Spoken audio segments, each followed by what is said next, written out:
Hi, everybody. Pastor Vern with your daily update. We're made it to Monday. Of course, we didn't have worship in person. We were on social media. We'll continue to do that. We're hoping, as soon as we can, we'll be back in person. But until then, we're working out ways to have our worship through social media. Check the Facebook and the YouTube channels and see what you can find. We'll continue with the kids thing at least once a week. So those are kind of the things coming up. This evening, the bishop is having online worship with the pastors and are going to give us some instruction on how to do online communion. And so we're going to look at that possibility also. Today's spiritual practice I'm going to lift up to you is spiritual love. And that's one of the things that can get a little bit confused because we talk about our situations of people we love in our life. Spiritual love is the kind of love we give with no conditions attached, with no expectation of any thing in return. It's a very selfless love, and we sometimes practice that regardless of our scenarios, and we need to keep practicing that, especially in this time period where we have so much stress and so on going on in our lives.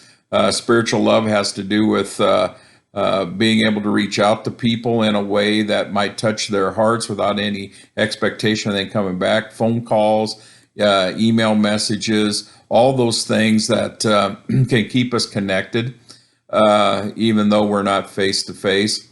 We also have a thing going. If you watch the kids' video, we're asking them to make Easter pictures and mail them to the church at P.O. Box 209, St. Edward, Nebraska 688 or 68660. Okay, we got that now, and that way we can have them for our Easter time, whether we're together or not. We can show some pictures of them.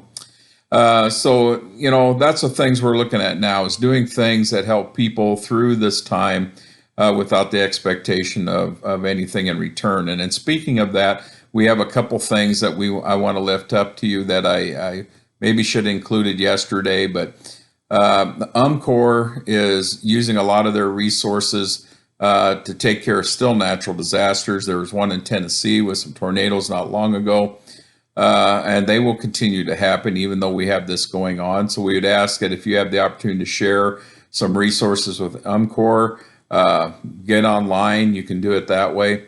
A second thing is, remember that with what's coming up and what appears to be coming up, the food banks could get really stressed.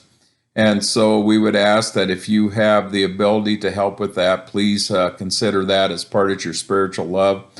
That if you can donate either food and or monetary resources to the area food banks, that would be great. Otherwise, we're just kind of moving along. We're continue to pray, continue to use our spiritual practices we've talked about. Try to take care of yourselves the best you can, especially those of you who are out in the world and in things that are essential to the well-being of all of us around it, medical folks, grocery stores, pharmacies, those kind of places. We really lift you up in our hearts and our minds and ask blessings for protection for you. All right, we'll see you tomorrow. Take care. Blessings, Pastor Vern.